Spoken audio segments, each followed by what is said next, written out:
des fois j'ai eu un doute, un constat lourd qui se déroule. Je lève ma coupe, je dis merci, sentiment fort qui s'en découle, je garde mon opinion coûte que coûte. Bonsoir.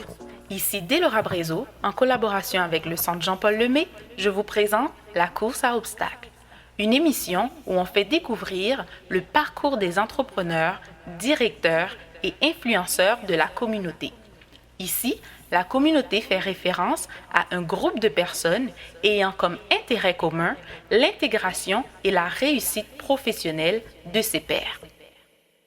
Aujourd'hui, nous sommes en compagnie de Grégory Excellent, comptable agréé, président et cofondateur de la société Capital Plus et fondateur du projet Consommons haïtien. Bonsoir Grégory. Bonsoir Delora, comment vas-tu? Ça va bien et vous? Ça va super, ça va super. Tu peux me tutoyer, je suis un peu plus vieux que toi, mais pas tant que ça. D'accord. Bon, avec ta présentation, j'imagine même pas ton agenda. J'espère que tu arrives à trouver du temps pour dormir le soir parce que je sais qu'également, tu es père de famille et mari. En effet. Père de 3 beaux enfants, mari depuis maintenant 13 ans, 12 ans, Wow. donc Wow. presque 13. Donc ça me tient très occupé, en effet. Mais j'arrive à gérer mon temps et j'arrive à aussi prendre du temps pour dormir, pour être gigoré pour le lendemain. Mais j'avoue que mes journées sont assez chargées. J'en doute aucunement. Parle-nous un peu de ce qui t'a amené à prendre cette trajectoire. Ben, écoutez, moi, j'ai commencé par parcours classique, là. J'ai fait mon secondaire, mon cégep, mon université au HEC.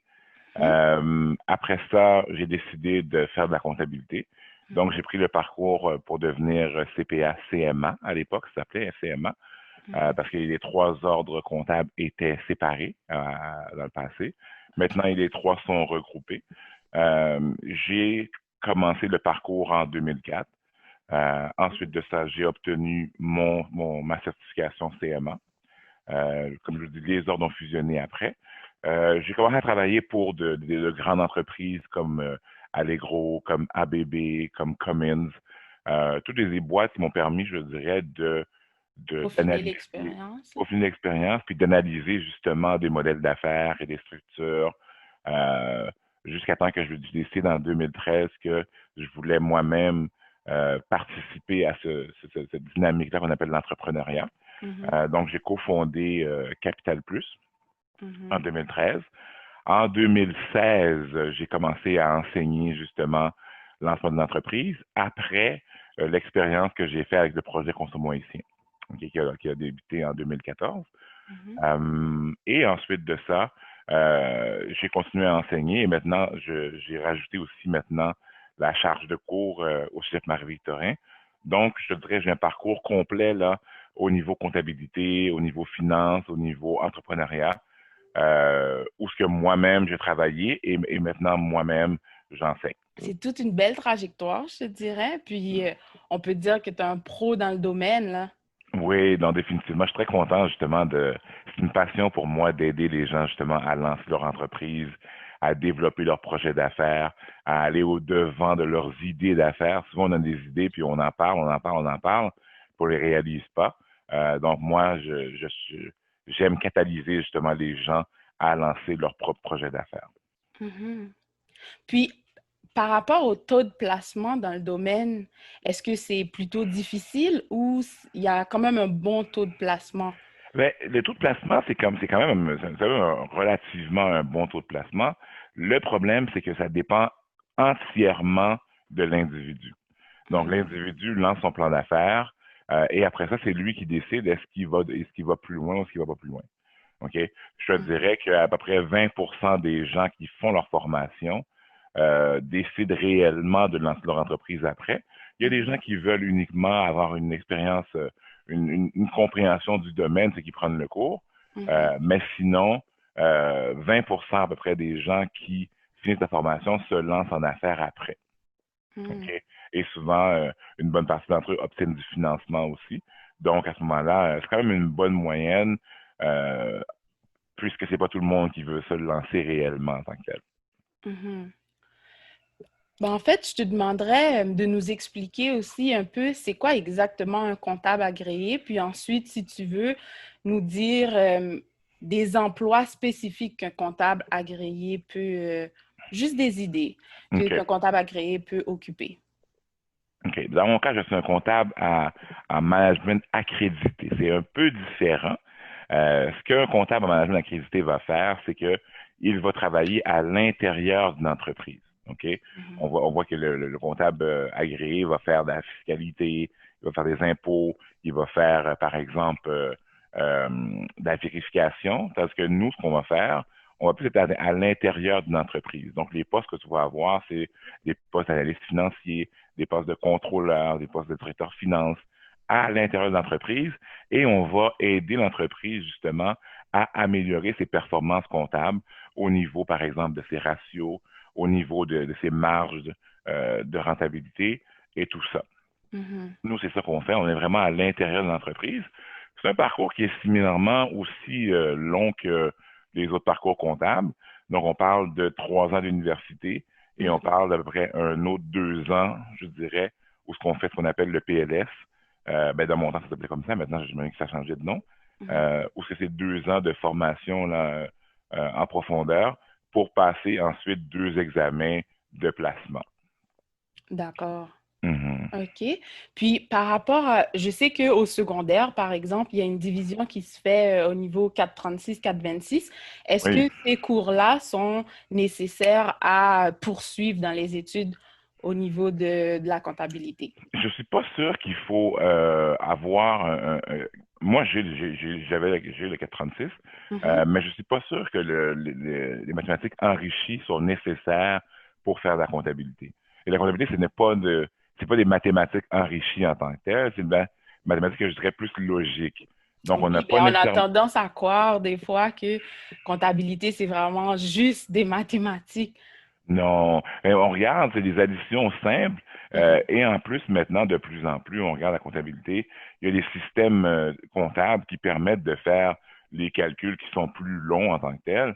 Donc, Mhm. on n'a pas à faire de grands calculs, là. C'est vraiment plus des mathématiques logiques et justement des suivis au niveau du calcul des revenus d'une entreprise en tant que telle.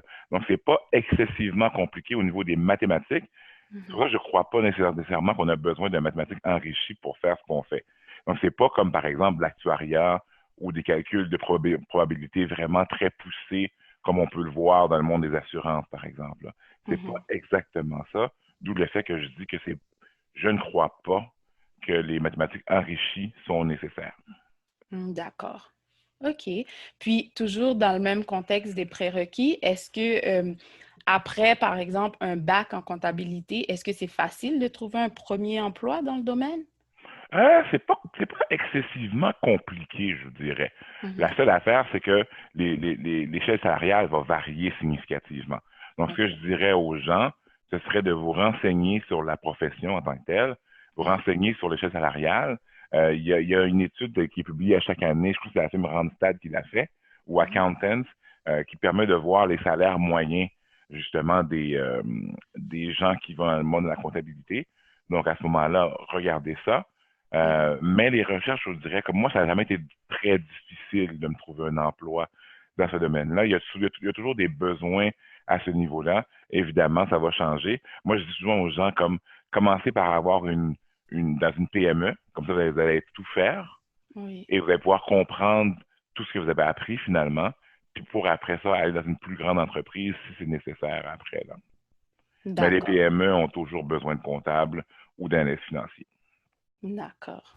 Nous allons maintenant prendre une courte pause. Je vous laisse sur la chanson Sexy Chocolat du groupe Belle Vibe, un groupe d'artistes haïtiens originaires du Québec. Un des artistes du groupe, d'ailleurs, Kevin Young, participera au concours The Five. N'hésitez pas à aller voter pour lui. Très simple, il vous suffit de liker sa vidéo. Je vous mettrai le lien sur la page de la course à obstacles. Bonne écoute! Vous écoutez actuellement la course à obstacles, présentée par Delora Brezo en collaboration avec le Centre Jean-Paul Lemay.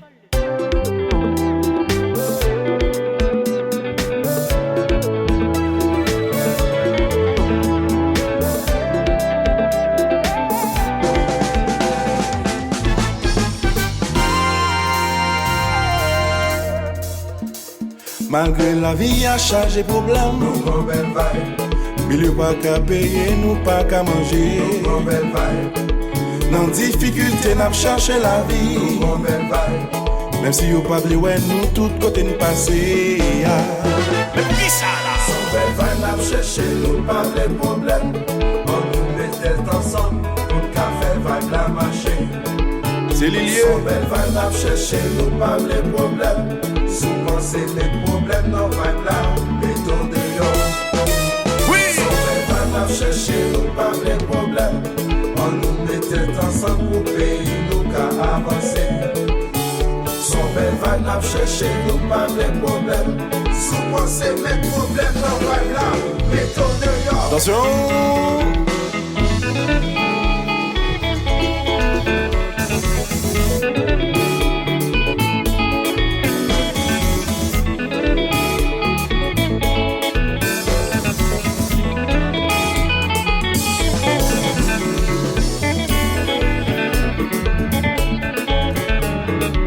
Davidson, c'est où lié?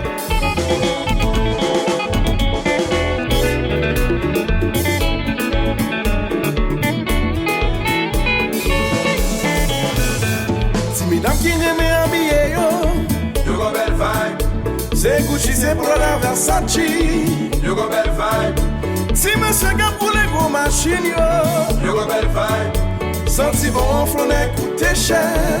you go Oh belle vibe, yo, Haïti chéri, New York City, Miami. you go belle vibe, M'attendez, chantez plus fort. M'attendez, you go belle vibe, qui s'allie. Mobilisez, mobilisez, mobilisez. Attention. belle vibe, Oh, belle vibe, oui, belle vibe, c'est nous liés. belle vibe. Pas vin mim là, nous go belle vibe. Pas vin mim là, nous go belle vibe. Et mes petites livres, bah you formule là.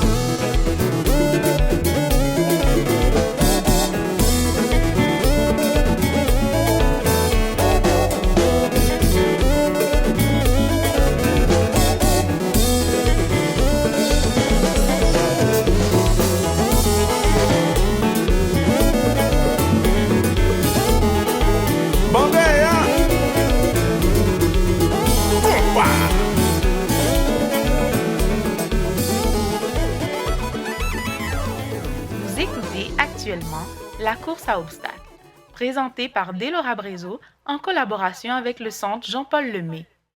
Nous sommes de retour avec Grégory Excellent, comptable agréé, président et cofondateur de la société Capital Plus et fondateur du projet Consommons haïtien.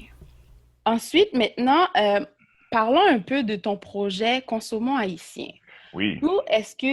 D'où t'es venue cette idée? Puis ensuite, ça fait combien de temps? En fait, tu nous as dit, hein, ça fait depuis 2014. Depuis 2014, oui. Donc, je suis dans une rencontre avec un importateur de café haïtien. Mhm. Et lui-même n'est pas haïtien, mais il aime le café haïtien et il distribue le café haïtien à partir de Chicoutimi, me semble. OK. Et là, il m'explique que il faudrait une campagne de promotion des produits haïtiens parce que souvent, on n'est pas capable d'importer beaucoup de produits en même temps. Mhm. Donc, le produit haïtien va toujours être plus cher OK. parce qu'il est plus rare en tant que tel. Là, j'ai dit, ça serait une bonne idée, ça. Là, je suis retourné dans mon réseau, j'ai parlé à quelques personnes, dont Beverly Salomon, qui est pharmacien de notre communauté, et je lui ai demandé si ça lui tentait de participer à une campagne comme celle-là. Et je vous dirais, comme ça, 3 mois après, est né le projet Consommons haïtien, où ce qu'on avait commencé à recenser l'ensemble des entreprises de la communauté pour, premièrement, mettre plein feu sur eux, donc faire une campagne de marketing sur eux pour les faire connaître en tant que tels, présenter leurs produits, et à travers un site web, on pouvait à ce moment-là avoir accès à leur site web à eux. C'est comme un site web de référencement, un peu comme le panier bleu est rendu actuellement. D'accord. Ça a commencé comme ça, première année. Et en première année, il y avait justement un incitatif. Plus les commerçants généraient des revenus, plus ils devaient contribuer à un fonds qui allait permettre à ce moment-là qu'on soutienne 2 organismes à but non lucratif dans la communauté. Donc, on a soutenu le BCHM, Mhm. Et on a soutenu aussi ASBF, qui est un organisme de basketball pour nos jeunes à Saint-François. OK. Donc Association de basket de Saint-François, Mhm. ABSF plutôt. Et on leur a remis 750 $ à chacun de ces organismes-là. La deuxième année, on a refait le coup, mais sans justement soutien à les organismes. Mhm. Et la troisième année, on a mis l'accent sur la formation. D'où le fait qu'est née justement la formation de l'entrepreneur d'entreprise, parce que ce que nous OK. avons remarqué, c'est que nos entrepreneurs étaient outillés, ils savaient ce qu'ils faisaient, ils étaient très professionnels, mais souvent, la structure de l'entreprise manquait. Il fallait qu'il y ait OK. une meilleure structure, il fallait qu'il y ait plus de financement, il fallait qu'il y ait plus d'organisation. Et à ce moment-là, depuis 2016, on a commencé à enseigner. Maintenant, la campagne, on a encore une page Facebook où on continue à promouvoir les entreprises, mais il y a eu, depuis, il y a eu beaucoup d'autres campagnes qui ont été créées pour justement continuer cet effort-là de promotion de nos entrepreneurs. Fait qu'on on est très satisfait. D'accord. Tu sais, ça me rappelle, il y a quelques années à l'université, j'avais participé à une conférence lors du mois de l'histoire des Noirs, puis j'avais su que seulement 1% de notre argent, donc de la communauté, qui circulait dans la communauté. Ouais. Est-ce que avec le projet Consommant haïtien, est-ce que tu as pu remarquer une évolution ou une différence? Ou qu'est-ce que tu peux nous dire par rapport à Ouais. la consommation de notre communauté dans notre communauté? Elle n'est pas encore elle n'est pas encore au niveau qu'elle devrait être. OK? Mhm. Une des grandes raisons pourquoi c'est le cas, c'est qu'on va souvent lancer le même type d'entreprise. OK? D'accord. On va avoir beaucoup de restaurants, beaucoup de services traiteurs, on va avoir beaucoup de, de salons de coiffure, Mhm. ce genre de choses-là, c'est qui est une bonne chose, mais sauf qu'après ça, si on veut consommer dans d'autres choses, c'est souvent pas notre communauté qui offre ces produits-là. Je Par comprends, exemple, c'est pas assez diversifié. exactement, si tu veux acheter une auto neuve d'Elora, ben tu peux pas l'acheter dans la communauté. Si tu veux faire de l'essence, par exemple, Mhm. tu peux pas faire de l'essence dans la communauté. Donc, c'est des produits de base comme ceux-là qu'on doit aussi rajouter à l'offre de service qui va permettre que le dollar, justement, circule plus. OK? Mhm. Par exemple, aussi, c'est pas toutes nos entreprises qui sont connues. J'ai C'est affaire, par vrai. exemple, avec un peintre professionnel qui est venu comme faire ma cour, mon balcon, puis tout ça, et j'ai dû promouvoir ce service pour qu'il puisse se faire connaître dans la communauté. Donc, ceux qui offrent des services non diversifiés sont pas connus, et en plus, on a des lacunes, malheureusement, au niveau des types de services qu'on a. Par exemple, si tu veux te marier, des Laurent, par exemple, Mhm. tu vas pouvoir avoir une organisatrice de mariage de la communauté, tu vas pouvoir avoir euh, un photographe de la communauté, mais Mhm. la plus grande dépense, qui est souvent la salle de réception, ben, on n'a pas de salle de réception. C'est vrai. Donc, à ce moment-là, quand on fait nos balles ou toutes nos activités sociales, ben, on va dans d'autres communautés consommer. Et souvent, les gens disent comme ça, ouais, mais ça ne te dérange pas. Mais le X, c'est que ces communautés-là, elles, ne consomment pas chez nous. C'est ça. C'est ça qui vient comme qu'à chaque fois qu'on consomme maintenant, ça vient un appauvrissement pour notre communauté. Et c'est Mhm. une problématique il faut ajuster et régler en tant que tel. Si on veut devenir une communauté plus forte financièrement, il faut absolument qu'on soit capable de consommer beaucoup plus dans nos communautés qu'ailleurs. Je suis tout à fait d'accord. Puis je te dirais, c'est quand même une question que je me pose, surtout depuis ce qui s'est passé avec George Floyd. Oui, Le fait qu'on soit encore une fois sous les feux du projecteur, ça a permis une espèce de mouvement, si on peut dire ça comme ça. On peut voir sur Facebook, là, le groupe Black Owned Business. oui, oui, Mais personnellement, je crois que la solidarité de la communauté est plutôt périodique et temporaire. oui. Ouais. Puis, voilà, c'est ça la question justement que je me pose. Est-ce que notre façon de répondre à la problématique justement est la bonne? Ben, non, parce le problème, c'est qu'on réagit. OK? On Mhm, ne planifie pas en amont, on ne fait pas les choses à l'avance. Donc, nous, on va être très fiers, par exemple, d'être haïtiens le 18 mai. On va avoir mhm, des drapeaux, des manifestations de joie et tout ça. Mais le 19 mai, on a moins l'air haïtien, je te dirais. Le On 1er manque de janvier, constance. exactement. 1er janvier, bon, ben, on va boire la soupe nationale et tout ça. Le 2 janvier, on va faire autre chose. OK? Donc, à ce moment-là, être haïtien ou être noir ou pérenniser le groupe dans lequel nous sommes va au-delà d'une date précise, va au-delà d'attentats ou de crimes qui peuvent être faits contre notre communauté. On doit être en mesure de s'organiser 24 heures sur 24 et 365 jours par année. Ça veut dire quoi? Ça veut dire que les organismes qu'on crée pendant les temps de crise doivent être en mesure de continuer à opérer après la crise. Ça veut dire que comme des groupes comme Black Owned ne doivent pas naître après des catastrophes, ne doivent pas naître après des catastrophes. Ces groupes-là doivent être créés avant des catastrophes pour prévenir justement ces situations-là. Si économiquement, on était mieux organisé, je te garantis, Déborah, qu'on aurait une meilleure réponse à ce qui se passe. Marcher dans la rue, c'est une bonne manière, mais il y a aussi d'autres manières de manifester notre désarroi, mais notre désaccord, mais économiquement. Et je suis tout à fait d'accord encore une fois. Puis justement, dernièrement, j'écoutais Jean Fils-Aimé qui avait fait une sorte de conférence sur les stratégies économiques et politiques pour l'avancement du peuple noir. Puis il s'est inspiré en fait du docteur Claude Anderson, qui a écrit un livre, A Black History Reader. Puis il parle justement de notre pouvoir économique qui est inexistante, si on peut dire ça comme ça. Puis, il souligne le fait, justement, l'importance d'avoir ce pouvoir économique-là. Parce que si on prend exemple sur les Juifs, qui en ont aussi bavé dans le temps d'Hitler, puis que jusqu'à présent, ils ne sont pas nécessairement acceptés, mais leur pouvoir économique, on peut dire qu'elle existe. Puis ça, justement, les permet une certaine notoriété, si on peut dire ça comme ça, dans la société, là. Ah, définitivement. Nous, ce qu'on a fait, c'est qu'on a pris le parcours de soutenir des candidats au niveau électoral, au niveau politique, mais avant d'avoir justement une certaine force économique. Il n'y a pas de communautés qui sont politiquement fortes sans qu'elles soient économiquement fortes au départ.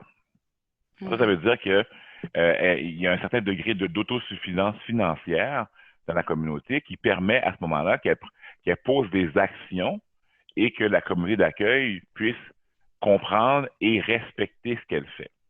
Par exemple, moi, je dis tout le temps aux gens, tu sais, on peut être fâché de la couverture du Journal de Montréal, puis se plaindre, ou on peut acheter des actions de Québécois qui possèdent le Journal de Montréal, et lors de l'Assemblée annuelle, bien, on va directement à l'Assemblée, puis on dit ce qu'on a à dire là, à l'Assemblée, et non pas sur Facebook. Ça aurait beaucoup, beaucoup plus d'impact, mais ça, il faut un niveau économique ou un niveau d'organisation économique plus avancé qu'on l'a actuellement. Nous, quand on aime prendre la rue, souvent, c'est beaucoup plus efficace d'attaquer le portefeuille des gens pour avoir du succès ou pour avoir de l'impact. Et c'est ce que la communauté juive fait. Donc, on parle de la communauté italienne, par exemple. Elle n'est pas plus aimée non plus, mais elle est respectée. Exact. Moi, au niveau de l'amour, ça me va. Mais le respect, j'aimerais ça en avoir plus. Donc, si on serait mieux organisé économiquement, on serait en mesure de faire ça. Donc, dans le fond, on comprend bien qu'une partie de la solution, en tout cas, est aux mains des consommateurs. Donc, on devrait essayer ou maintenir notre habitude de consommation dans notre communauté. Puis aussi, je voudrais souligner quelque chose d'autre que j'ai vu passer, c'est qu'il y a eu aussi une étude comparative par rapport aux entreprises blanches, si on peut dire ça comme ça, les entreprises asiatiques, hispaniques et noires. Puis, on regardait le pourcentage de personnes, donc de leur propre race qu'ils engageaient.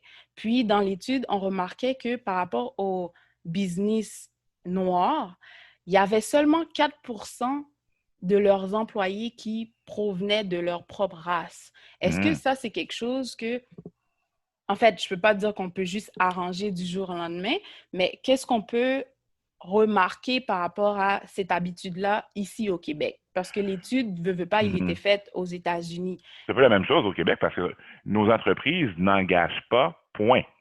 Mhm, C'est pas on veut pas engager.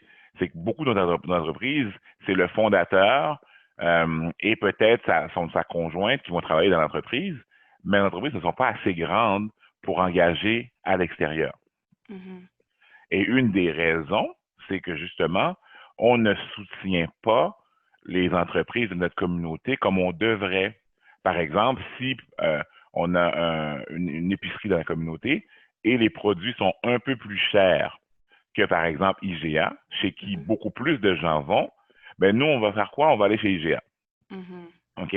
Parce que d'autres communautés vont continuer à consommer chez elles et à ce moment-là, ils vont permettre à l'entrepreneur de pouvoir grandir et plus il grandit, plus il va pouvoir engager des gens de notre communauté. C'est là que nous, on ne comprend pas l'activité économique. Si on regarde notre taux de chômage, Laurent, mhm, notre taux de chômage est plus élevé que les autres communautés. mhm. OK? On pourrait dire, bon, les autres, on a plus de difficultés à trouver de l'emploi à cause du racisme et tout ça. Mais on pourrait aussi dire comme ça que si on ne supporte pas nos entreprises ne seront pas en mesure d'engager les nôtres non plus. En effet. Et c'est ça que c'est là que notre équation est erronée actuellement, puis elle doit changer. Même si on peut se plaindre de situations de services à clientèle qui sont plus difficiles dans notre communauté, on n'a pas le choix en tant que communauté, justement, d'exiger, bon, un meilleur service à la clientèle, mais aussi de continuer à consommer dans nos communautés parce que en consommant dans nos communautés, on va l'enrichir et on va permettre à ce moment-là que cette communauté-là puisse engager d'autres gens de notre communauté pour travailler et ainsi la roue va continuer à rouler. Okay? Si on Mhm. ne fait pas ça, on va toujours se plaindre de situations difficiles parce que la communauté d'accueil ou les autres communautés ont la possibilité de nous engager, mais ils n'ont pas l'obligation De d'engager le les nôtres, faire. de le Mhm. faire. OK? Donc, à ce moment-là, nous, qui sommes plus près de ces gens-là, ont une plus grande obligation que les autres communautés de s'occuper des nôtres. OK? Mhm. Et c'est ce qu'on ne fait pas. Lorsqu'on ne consomme pas chez soi, nos entreprises n'arrivent pas à grandir. Lorsqu'elles n'arrivent pas à grandir, elles n'arrivent pas à embaucher. Mhm. Mhm. Écoute, je trouve ça excellent, la discussion que j'ai eue avec toi. Puis, en fait, je trouve même que on a là une piste de réflexion. Puis, j'espère que, en fait, cette discussion pourra pousser le sujet un petit peu plus loin, puis qu'on puisse arriver à faire quelques changements à ce niveau. Ah, définitivement.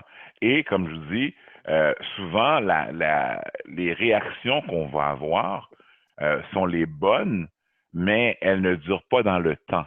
Exact. Maintenant, assurons-nous que ça dure dans le temps pour que, éventuellement, dans 2, 3 ans, que ce soit au Québec ou aux États-Unis, lorsqu'un policier a une altercation, pas une altercation, mais lorsqu'il veut arrêter quelqu'un, notre Mhm. communauté, il va utiliser les règles de l'art en tant que tel et il va s'assurer de mieux traiter nos citoyens s'il sait que économiquement, on est assez fort et il y a des poursuites qui peuvent arriver très rapidement s'ils ne s'occupent pas bien de notre communauté. Tout à OK? fait. Et Mhm. ça ne changera pas tant que collectivement et économiquement, nous ne soyons pas plus forts. Exact. Tout à fait d'accord. Ben, merci beaucoup, Merci Grégory. à toi, Délora, de m'avoir invité. Ça m'a fait plaisir. Merci d'avoir été avec nous ce soir à la course à obstacles en compagnie de Grégory Excellent. Et retrouvez-nous à nouveau samedi prochain sur les ondes de Radio Centre-Ville, toujours à 18h. Merci et bonne soirée à tous.